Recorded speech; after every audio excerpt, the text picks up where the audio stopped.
Welcome to Grace. Never heard of her. I'm Gina. And I'm Maddie. We're two moms, two friends, two overstimulated women navigating motherhood, new identities, and careers, all while challenging society's expectations and redefining what it means to do it all. Because Grace, well, never heard of her, but word is she's worth getting to know.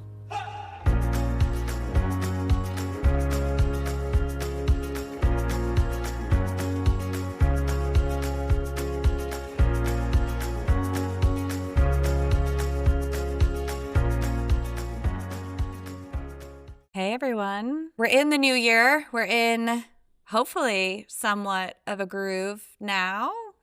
How are we feeling? Speak for yourself on that. Ooh, tell me. Tell me what's going on. The holiday break, like all of our listeners who have children probably felt the same way. It was just a lot. It's not refreshing when our kids are home. But you had it worse than I did. Your kids were home for how many days? 12 days. I will say Parker went one of those 12 days, but Oh yeah, my gosh. that should be illegal. I know. Well, I think it's like the way the holiday fell, right? Because Christmas was on it there. Yeah, so I fortunately got to send my kids a few days in between, but I don't even know if that was better or worse because every time they would go back, it was hysterics because 5 days of not daycare and then all of a sudden I'm sending them back and then 5 days off again and now I'm sending them back. So I don't know. But I did have 2 full days off that For I didn't yourself? work. Yes, I didn't work and I didn't have kids. And it was glorious. Ooh. I painted my hallway upstairs.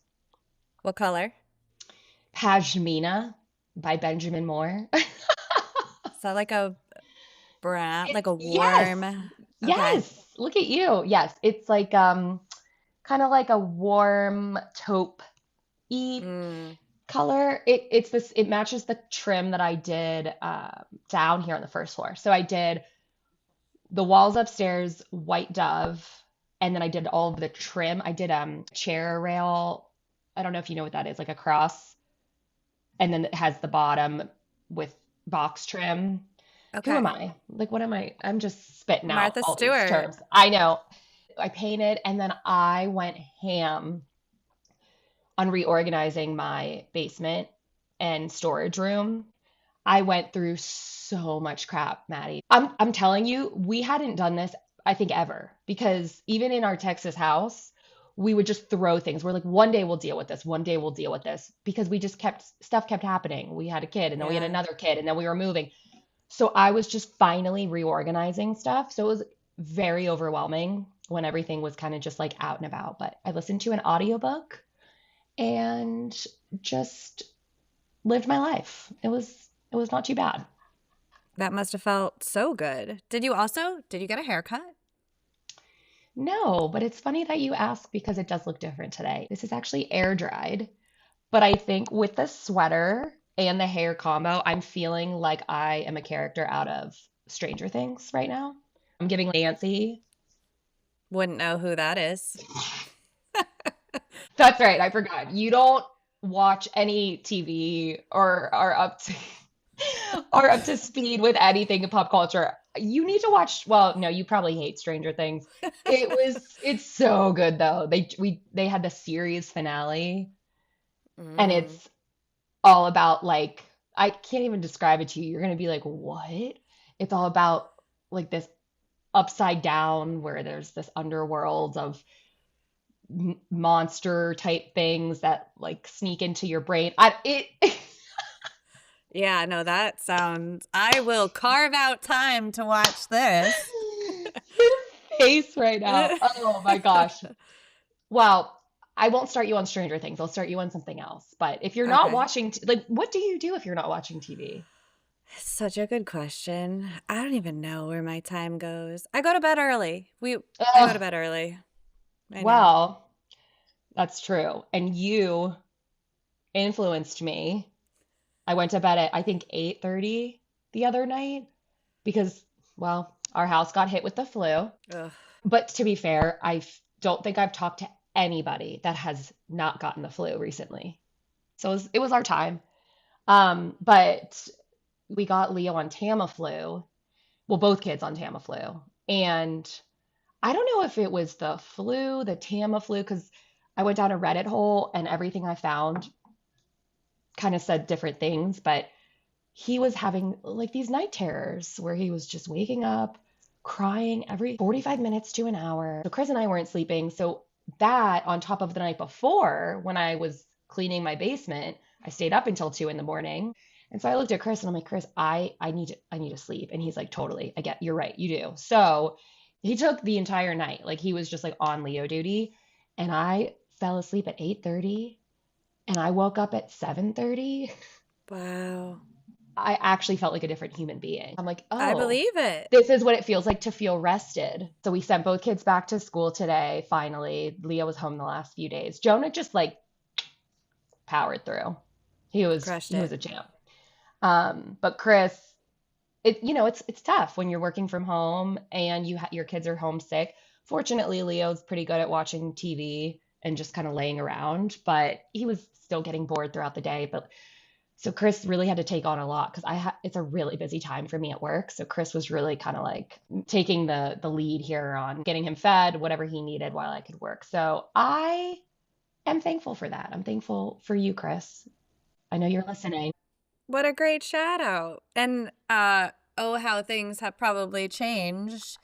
Oh, yes. I cannot say that we've always been that great of a team. This is definitely a new phenomenon for us that we've been working really hard at. Tell me more. Well, Maddie, all I have to say is I love therapy. So much so that my own therapy is not enough, that we go to marriage counseling too, because I love it so much. No, I think having kids just really changed so much between us. I feel like I could go on about this, but I'm curious if you also feel that way in the sense of having kids. I'm sure in some ways you grew closer, but did it make things harder in any way? Oh my gosh. In like every way, I feel like it's funny thinking back to the transition from dating to marriage, Hmm. to kids, Hmm. to now. I think the hardest transitions for me were moving in together Yeah.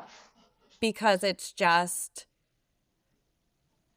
actually learning how to coexist with another human, and it's not all about you, even though I Yeah. feel like I probably thought it was for the longest time. Well, wait, were you living alone before you moved in with him, or were you still in your parents' house? So I lived alone all through college because I was an RA. So I never had a roommate. Oh my God, And that's that right. was by choice. And then Smart, honestly. after college, I moved in with my parents for 6 months before I moved in with Tyler. Wow. Yeah, so you never really lived on your own, which is Yeah. the exact opposite of me. I lived on my own for so many years because I'm with you. Moving in was really hard for me. Losing independence was really hard for Yeah. me. Even though I wanted to live with Chris, I'll never forget. I was like, "Oh, I'm gonna buy curtains for the apartment," and he was like, "Gina, is that really what we should be spending money on right now?" And I was like, "Are you kidding me?" Because I'm used to I could buy curtains whenever I want in my own apartment. And I Yeah. just remember having such a hard time with that compromise. I mean, that's so bad, but yeah, I was horrible at compromise. I worked, I made my money. If I wanted things, I wanted things. And so anybody that was going to get in my way, I Yeah. was like, move over, baby. This ain't gonna work. But I've obviously improved since then. I could not agree more with that. I think it was really, really difficult. And yes, like learning how to coexist, but then maintain your independence, because I think there is this like shift of like now you live together, you think, but at least for me, like in some ways, I was like, now we have to do everything together. But then it's like, no, Yeah. you need to maintain your independence and your own passions and hobbies and all of this. So I think that was really Hmm. hard for me. And then marriage to me just felt like, this sounds so bad, but like almost just like checking a box. We had already lived together. We Mm-hmm. had big plans of moving to Texas after we got married. So we'd kind of like, Yeah. I thought, done some of the work to talk through some of the hard things that we were going to go through. And Yeah.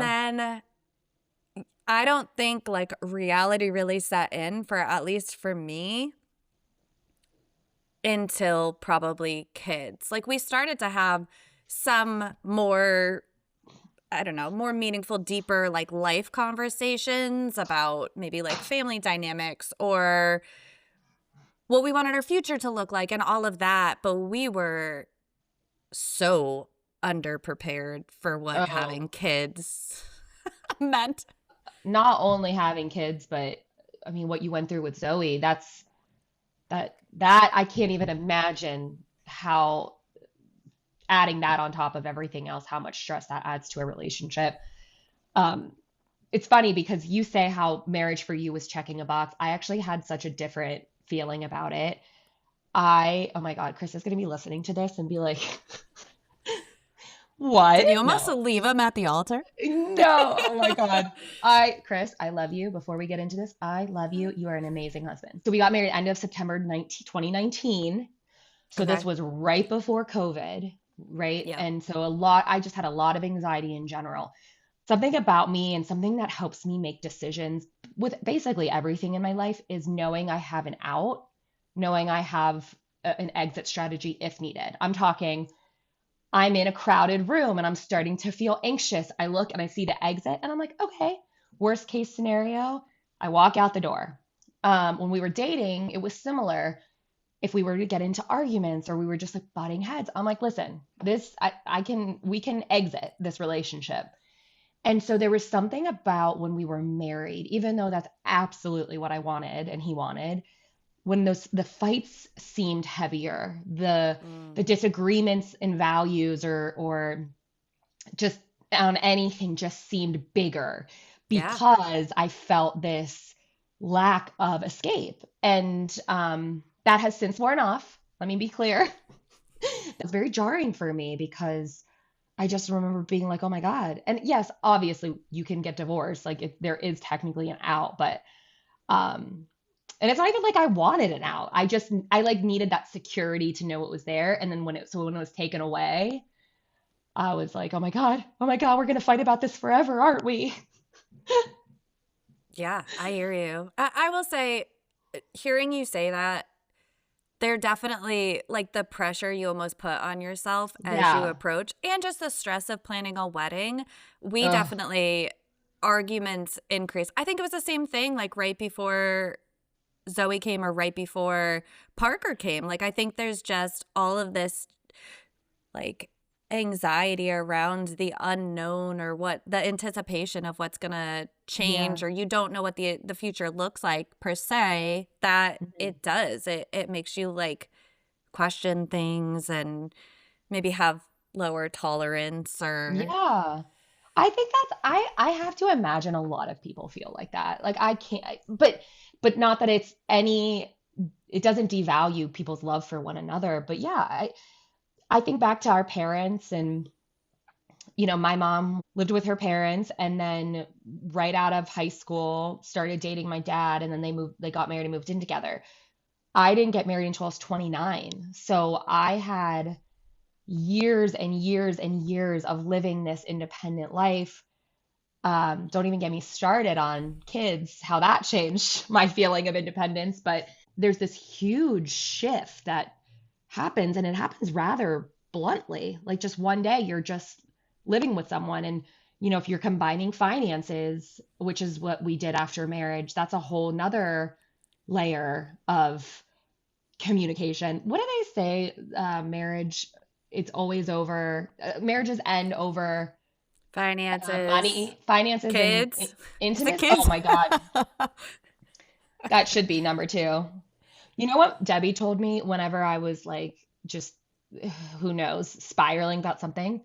She's like, Gina, never make any decisions in your first year of having a child because you are like hormonal and spiraling and probably overreacting. She didn't say all those words, but anytime I would get like just so in my head, she's like, no, there's nothing to do right now. You need to just survive the first year. So So we shouldn't have moved cross country when we did, both of us?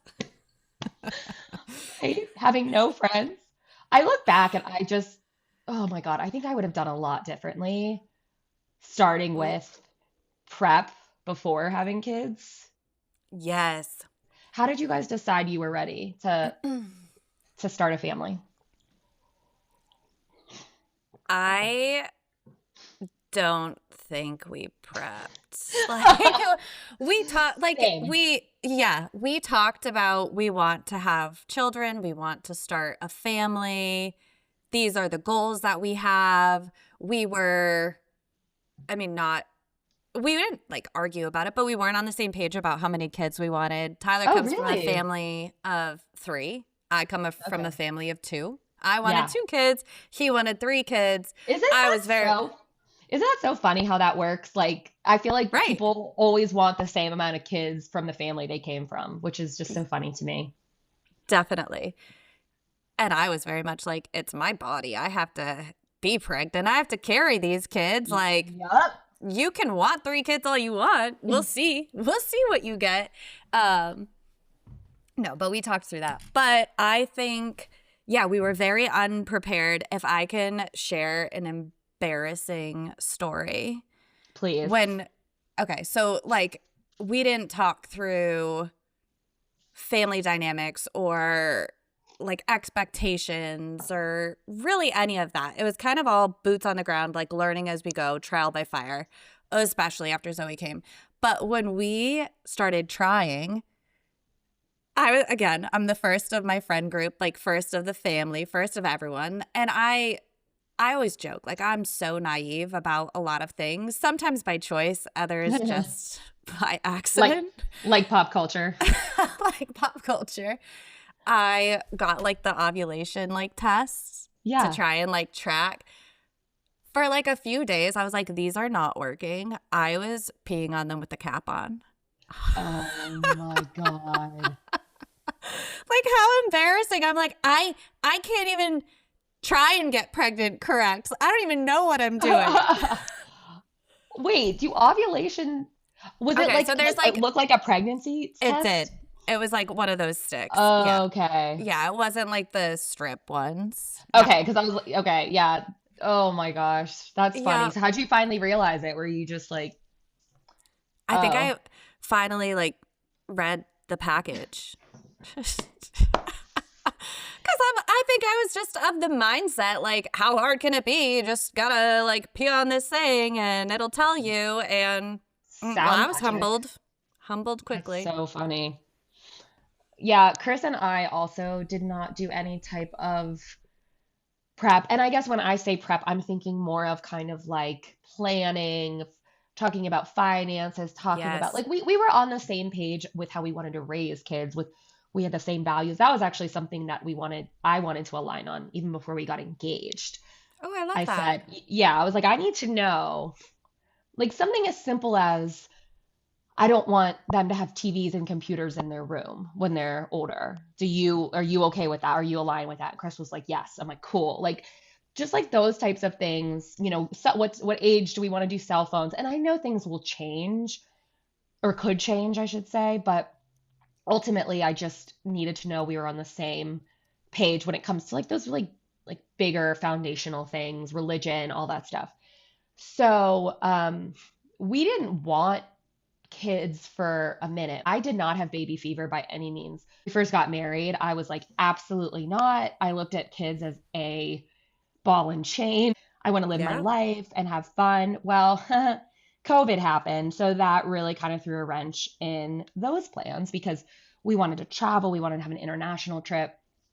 We had to cancel all these trips, which I am well aware, like these are peanuts compared to actual big problems that happened during COVID. So I'm aware of that. But it changed the plan. And so I think there kind of came a point where we knew we wanted this to happen eventually. So it was kind of like, okay, well, maybe we should just start.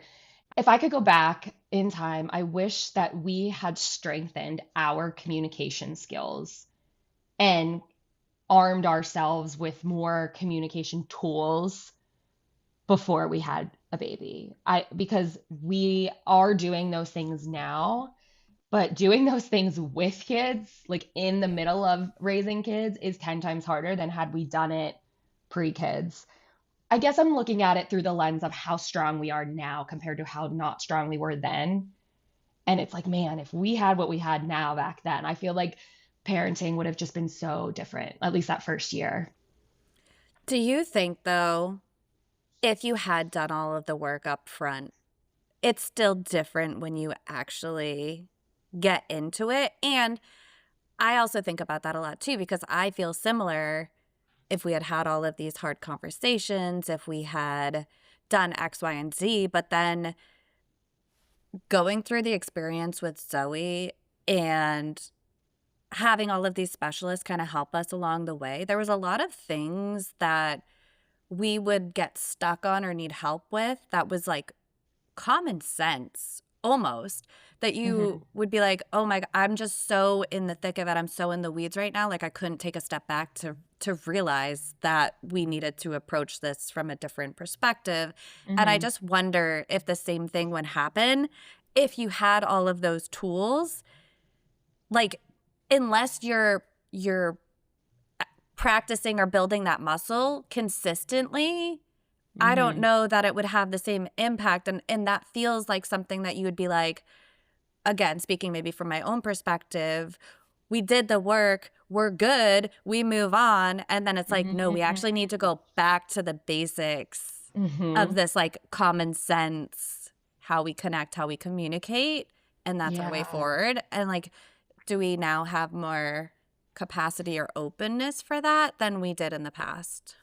Right, because we have something to kind of base it off of. You don't know what you don't know. So no, I definitely agree. The thing that was hardest for us, I would say, after having kids was this feeling of who's suffering more, who's more tired, who's in more need of self-care.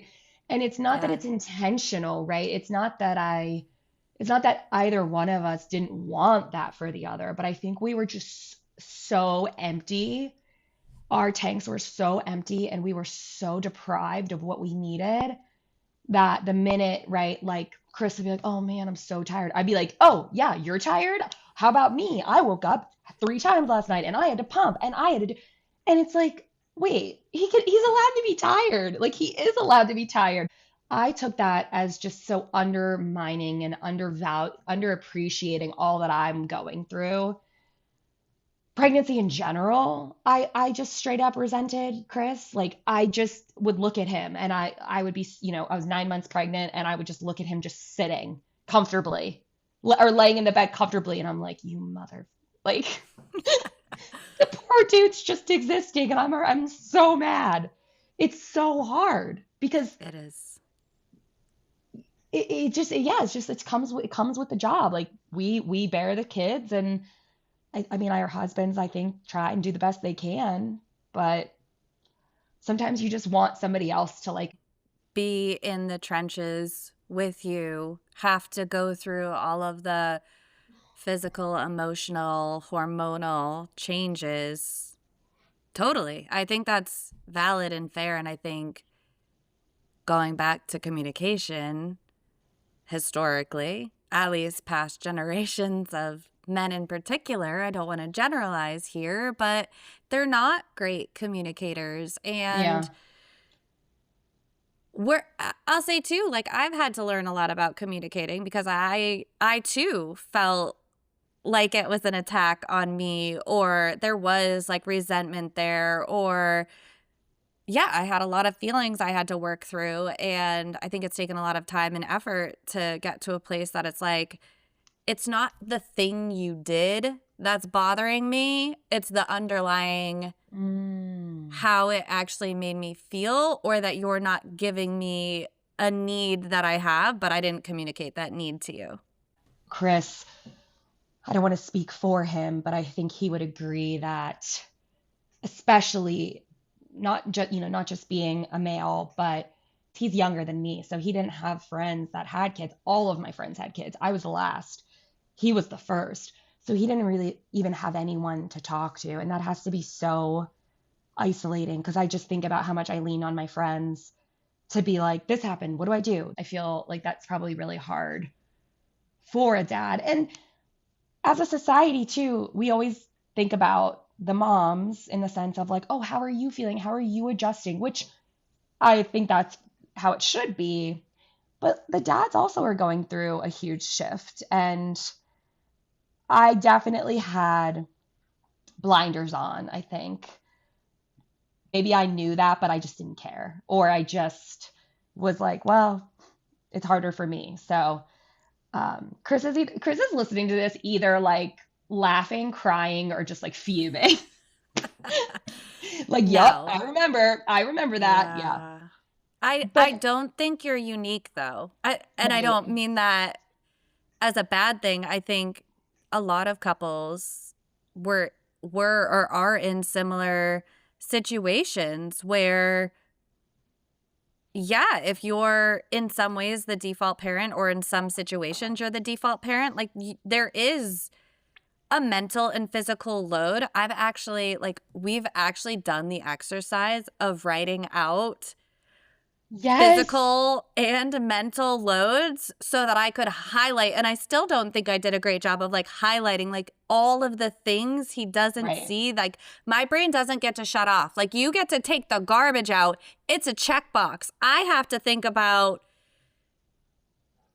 planning out appointments for the next 6 to 12 months. I need to think about the next, size of seasonal clothes that we need or Yep. purging. Like there's just, you don't get to shut your mind off. And I think it's really hard to concretely describe or highlight or show what that mental load is.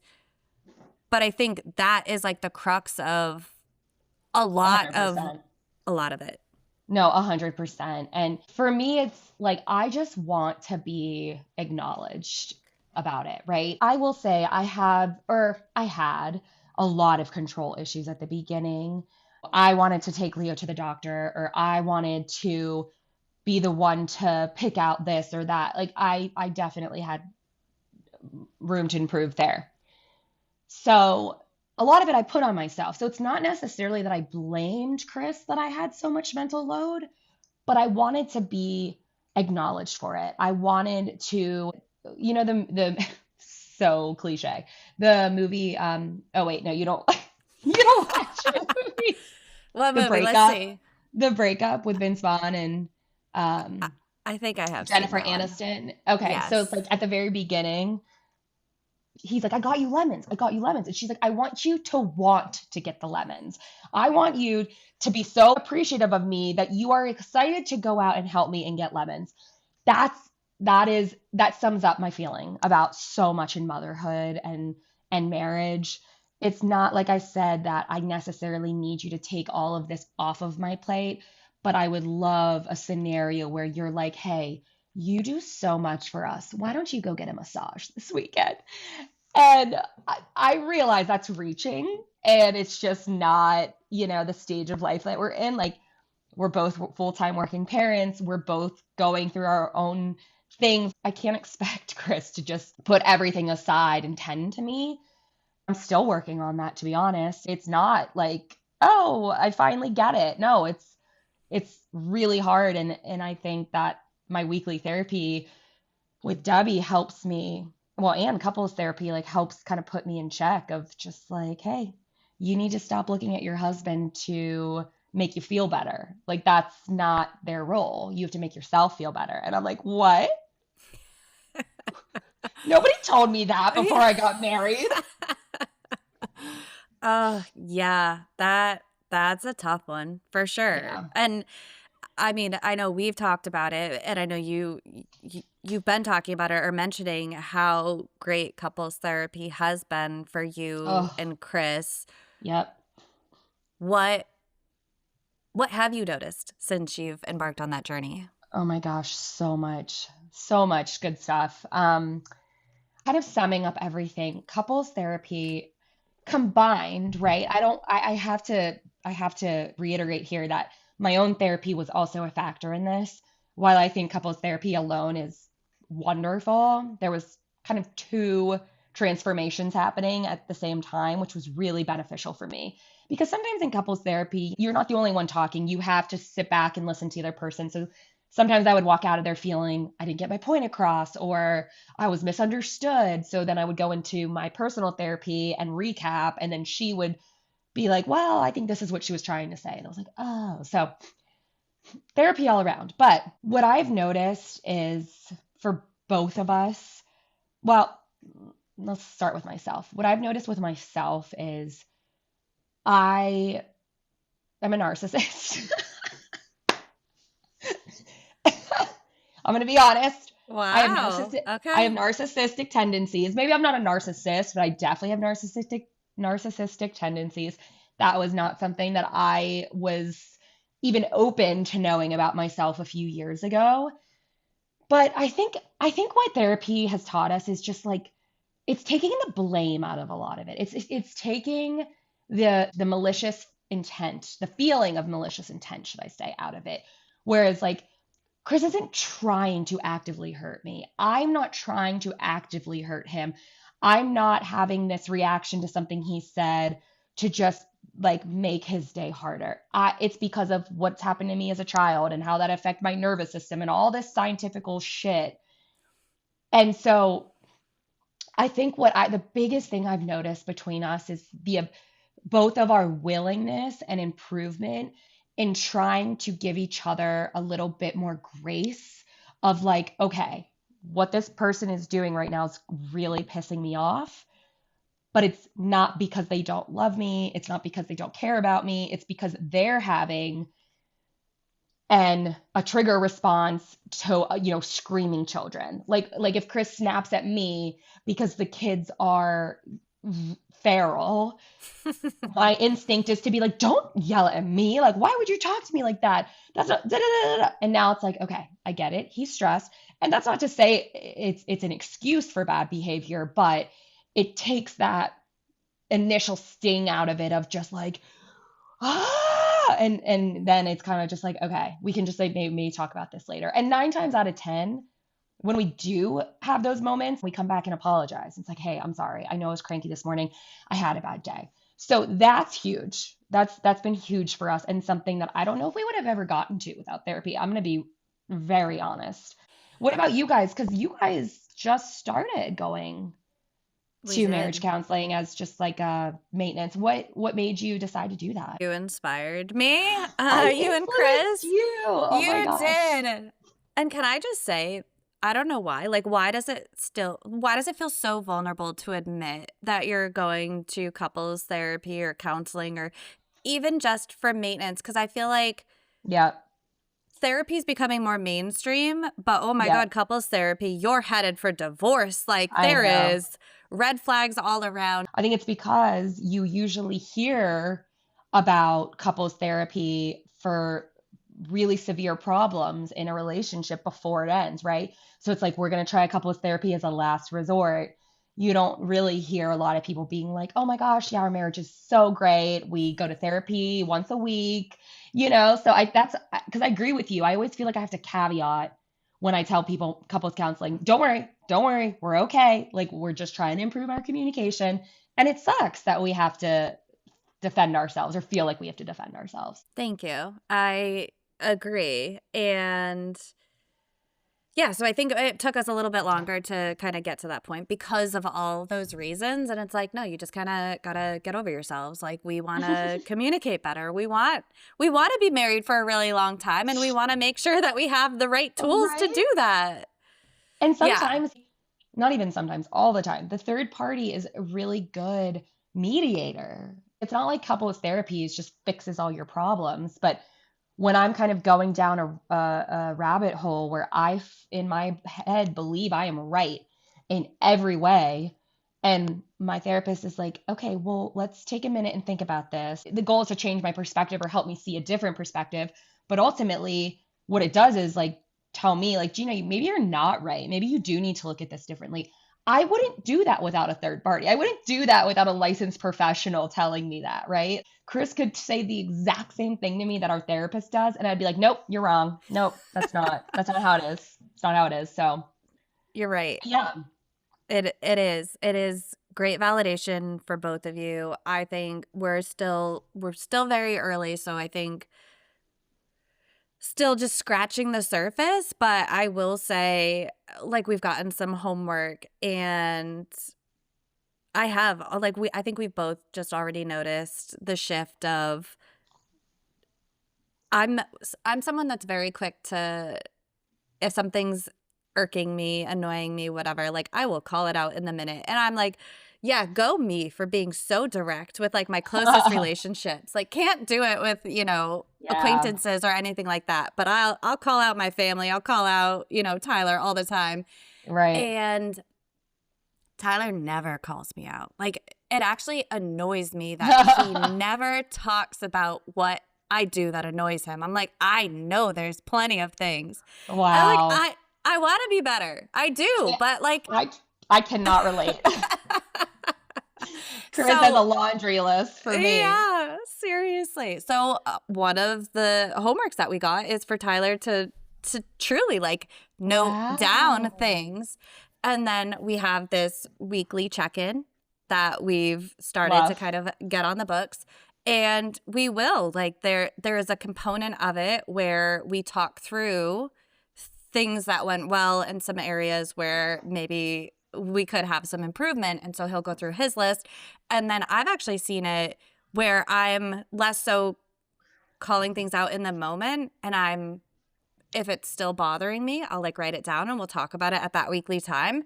But it just like completely diffuses the situation and it takes out like whatever the action was. And I'm able to think about like the feelings behind it. Like, why did this Yeah. piss me off? Was it because I felt like you felt that my time was less valuable than yours and that's why you did X, Y, and Z? Or like it just, I think it gives enough room to actually pause and reflect and understand like truly why something annoyed you, Right. which has That been it's huge. totally, and that's something I've learned too is it's never what you think it's really about. If I'm fighting, if I say like I'm so mad because you said you were going to take out the garbage and you didn't, it's not about the garbage. It's not about the garbage. There's something underneath that needs to be uncovered. Are you familiar with attachment styles? Like anxious Yes. attachment, avoidant attachment. I can Yeah. tell you that I'm full blown anxious, which should surprise nobody. And Chris is avoidant. And so there's like I could make an entire episode about the attachment styles, but just how it's like my need for safety in a relationship causes me to become really overbearing. Tell me you love me. Tell me we're good. Tell me you're going to stay. And the more I do that, the more Chris is like, whoa, I'm feeling smothered, back up. So the more he retreats, the more anxious I feel. And then it's like this cycle Mm, over and over again. So even understanding why our dynamic is the way that it is. And I think that's what I would say to anybody who's considering therapy or curious about it. There's so many negative connotations like, oh, I don't need therapy. I don't need somebody to fix me. I would argue that it's not getting fixed, or it's not somebody just sitting there with a pen and pad going, how do you feel about that? Tell me more about that. If you find the right therapist, right? Because it's like dating, and I've been with several, and when when you find the one. And so it's for me, it's more so finding out the why behind everything. Why do I have these narcissistic tendencies? Why do I need to control everything? Why does it bother me when Chris does these things? You have to unlearn a lot, and there's things that are hard coded in your DNA, and it takes a lot of work. But at least if you have kind of that reasoning, it's easier to grasp, or easier to make sense of, which maybe that's not for everybody, but for me, I love information. I love understanding what's happening. And so when I can tie it back to something tangible like that, I'm like, okay, we can do this. We can figure this out. Would you say that there's anything that has gotten better with you and Tyler now after having kids? I mean, I think our communication has come a long way. I think it still has a long way that it can go, but I Yeah. think being I think over communicating with each other and just you no longer I don't want to say you no longer have your freedom, but I think there's a lot more scheduling or just time management or conversations you need to have about life, what your day-to-day looks like, what you Hmm. need. And I think we've gotten so much better at having those difficult conversations that we probably should have had before we had kids of like, okay, don't love this family dynamic that's going on, or I don't want Hmm. that for the kids, or I don't like how this is making me feel. And we can have really honest, vulnerable conversations. And I think it's a muscle we're still building and working on, but I Yeah. think it has definitely strengthened our relationship. Like I don't think our relationship it's like laughable where our relationship used to be like I know. pre-kids. That's how I feel too. We were so much more surface level that I realized going into marriage. I think I also had like almost like love equals getting along, or compatibility equals never fighting. I Mm, so anytime we would butt heads or whatever, right? I'm like, we're just so incompatible. We're just two pieces of a puzzle trying to fit, but we're the wrong puzzle pieces. My friends would, vent to me about things. I would always think to myself, like, wow, I can't wait to marry the right person. Like, this is never going to happen to me. I'm going to have the best marriage because I'm going to find the right guy. And I did find the right guy. But guess what? It's everybody fights. They say marriage isn't easy for a reason, and it's not because of having to pick up towels off the floor or something. It's because it really is a mirror to yourself that challenges you in uncovers the hardest things that you have potentially buried about yourself, and it kind of forces you to either relive that and make change, or like just come to terms with your flaws. And for somebody like me who was like, I'm a catch, like I'm such a good wife, I do so much in this relationship, it was really humbling. Very, very humbling. Still is. It still is. I think it was our last episode where I talked about you going through fire and coming out on the other side. I feel like kids put our relationship through the fire. It tested us, it tested our vows, it tested our commitment, our willingness to make this relationship work. And that's why I think we're stronger, is because we're both committed to figuring it out. Let's figure out how we're going to make this better for each other. definitely. And I think I'll just go back to kind of these myths of I think I believed that like love is supposed to be easy. I used to like tell my friends all the time like love should be easy and like Yep. exactly that. And I think it was very humbling. I don't know that I necessarily thought marriage was hard or easier one way or the other, but I think I did go into it thinking like love is supposed to be easy and it's not going to be messy, and I've had to do a lot of work on like disappointment and not necessarily like in marriage, just like in general, but I think there is a lot that you have to unlearn and retrain. And I listened to Jay Shetty, if I'm saying his name correctly. I He's don't like know this person. he went off to become a monk, and now he Oh, like still sort of practice it, but is rejoined kind of the world. He's not a monk, he's married, he has like a job, all of this, but he teaches the learnings of what he experienced from being a monk. And one of the things he says about relationships and marriage is that you both come with like this house already built, and you have this foundation mm, that you was built off of your family, your non-nuclear right. family, and everybody thinks that when you get married, one of you has to move into the other person's house.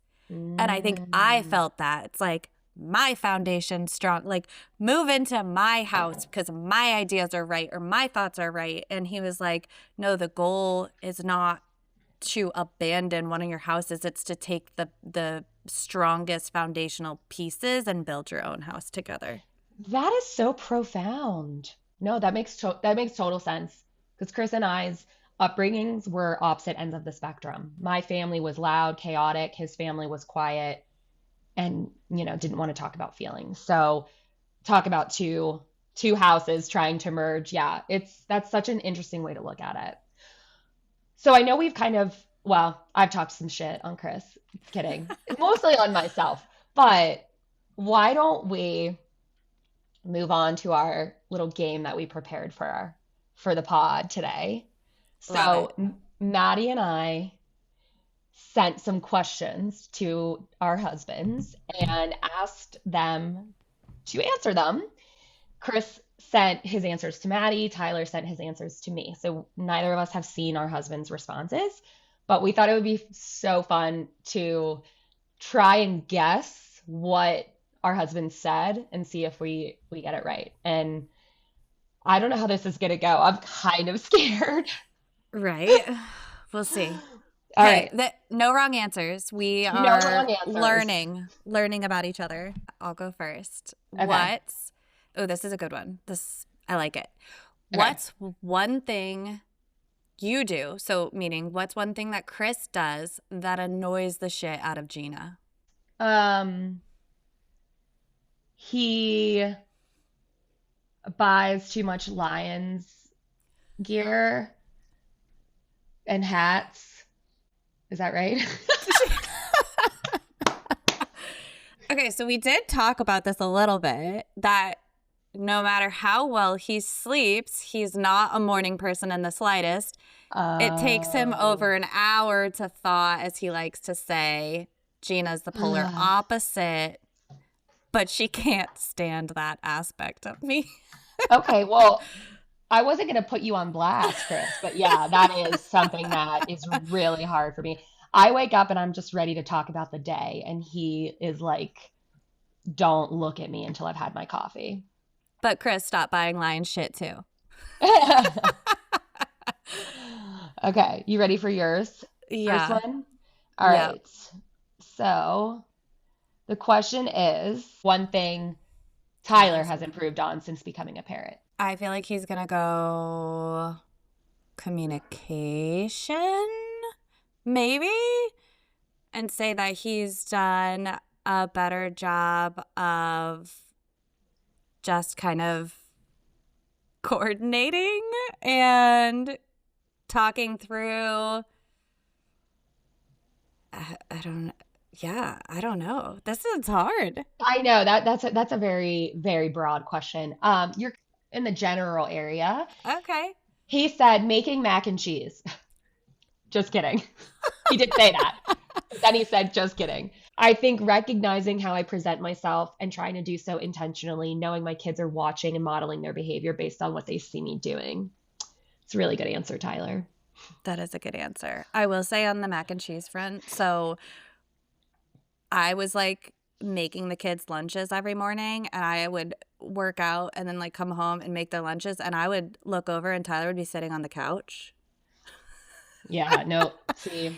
And I'll give him credit because the mac and cheese stuff, yes, he's gotten really good at making mac and cheese because he has taken over. He makes their lunches every morning. So thank you, Tyler. Good job, Tyler. Shout out. All right. Shout out. Okay. Next question. What's one thing that Chris has improved upon since becoming a parent? Definitely his communication. I would say his patience and his communication are the biggest things. Just being able to talk more openly about how he feels and, not immediately snap, but taking more time to kind of process and calmly address the things that are bothering him. I like it. You're in the same kind of vein of what he said. So he said his ability to compartmentalize his own stress which has improved significantly, although still a work in progress. Used to bring bad days at work home with him. Now I feel like I'm able to separate that from us being with the boys before bed. Okay. Okay. What's one thing that Tyler really appreciates that you do for him? Ooh, I could be off here, but I think organizing our lives, like our social calendar, just taking care of all of the plans and scheduling and making sure that we have fun activities and little magical moments here and there.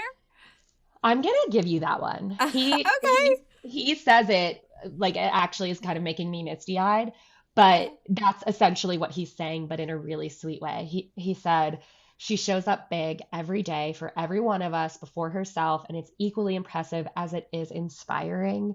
It makes me want to be better and do better for our family and her because she deserves to feel and receive that insane level of effort she puts in every day. Tyler! Wow. Oh my Wow. God, that's so sweet. We don't Right? need couples counseling. We just need to do Yeah. this exercise. Every week. Every Yeah, week, say something nice about me. yeah. It's always nice too to hear it come from someone else, like when they don't say it directly to you. What part of our relationship do you think the kids have tested the most? Oh my God. How do I want to say this? Like our friendship, our loyalty to one another. I could be totally off, but I think for me, speaking for myself, something that happened to me was having kids was sometimes it put this line in the sand where it felt like Chris was over here and it was me and the kids over here, where I was always putting their needs before his. And so I think it really tested that, like our prioritization of each other, and just really taking care of each other and putting each other first. So it's taken a lot of work to like backtrack on that and make sure that I'm taking care of Chris just as much as I'm taking care of my kids' needs emotionally. I think there's flavors of it that are going to come out.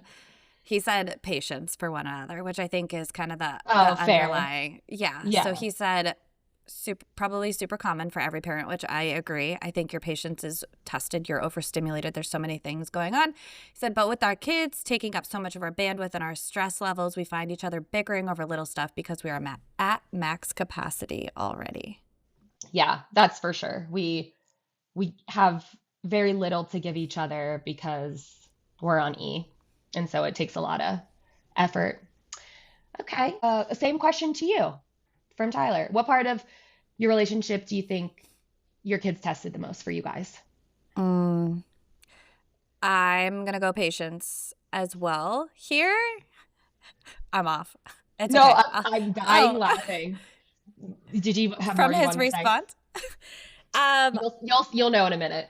okay. So I think our patience and tolerance, especially from my perspective, like my tolerance for, I said his quirks are like, I'm going to call them annoying habits. They're probably just habits. Yeah, I think again, being on E, being overstimulated, the freaking dogs like overstimulate, like everything is just so overstimulating. So I would say, yeah, like quick to snap. I'm laughing because he said our time for and prioritization of one another. Like we both guessed our other husband's Yes. Okay. response. Okay. That's why I was laughing. Do you think you and Chris are better at communicating before kids or after kids? Oh my God. After, Yeah. no doubt. Yeah. Did I get that right? Yes, you did. He said after 100%, it's still not perfect, but we've Yep. grown so much in this way over the last 4 years as parents because A, we want to make sure we're a supportive team to each other, and B, Yep. we both want to show our boys how to have healthy communication skills with a loved one. It's some of the hardest work we've done, but by far the most valuable. Oh, I couldn't agree more. Love that. What does Tyler want your kids to learn about marriage from you guys? Mm. This might be more my answer than his answer, but maybe let's hope there's some overlap there. I think no relationship's perfect and it is messy. And despite all of that, supporting one another, showing up as a team. What? Yeah. Oh yeah, you're on. You're not in the ballpark. You're on home base. Yeah. Yes. Okay. Yeah.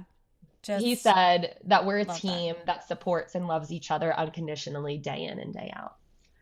Wow. Look at you guys. Crushed it.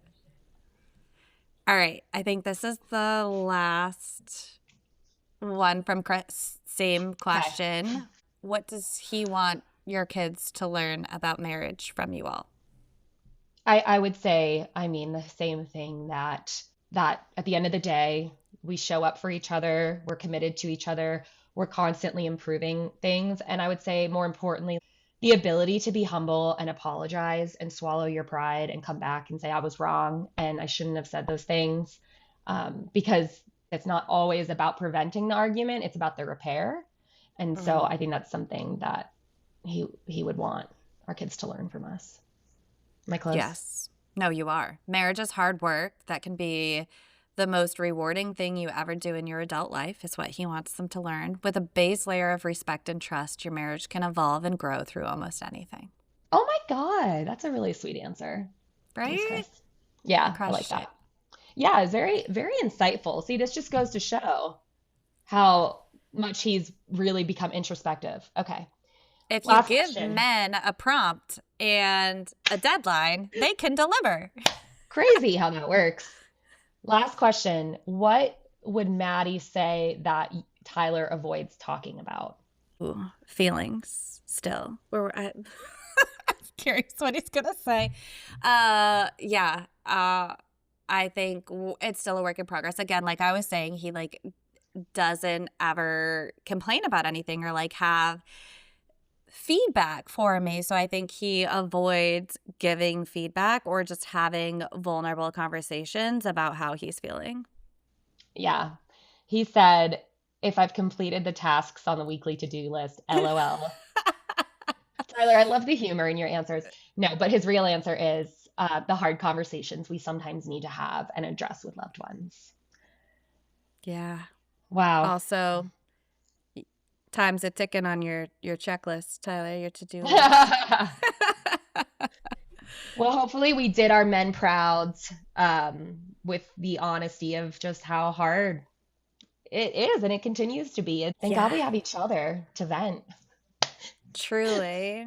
And to know that we're not alone in this, and that therapy is amazing. And you're right. It needs to be more openly talked about that marriage is hard, especially when you layer in kids. But can we also let's clap for progress in our relationships? You're right. How much we've grown. I'm proud of all of us. And we're coming up on 7 years this year, both of us. I love that we share our I marriage know year. You're a few months ahead of me. I love it, but I'll let you know how it goes. Seriously, what is it they say? The 7-year itch, right? Isn't there the 7-year? Oh God. Itch? I don't know.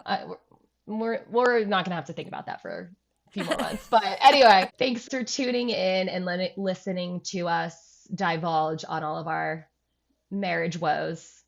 We love to share it with you guys. See you next time. And that concludes your free therapy session, brought to you by two people with lots of opinions and 0 certifications. Don't forget to bill your insurance, emotionally or otherwise.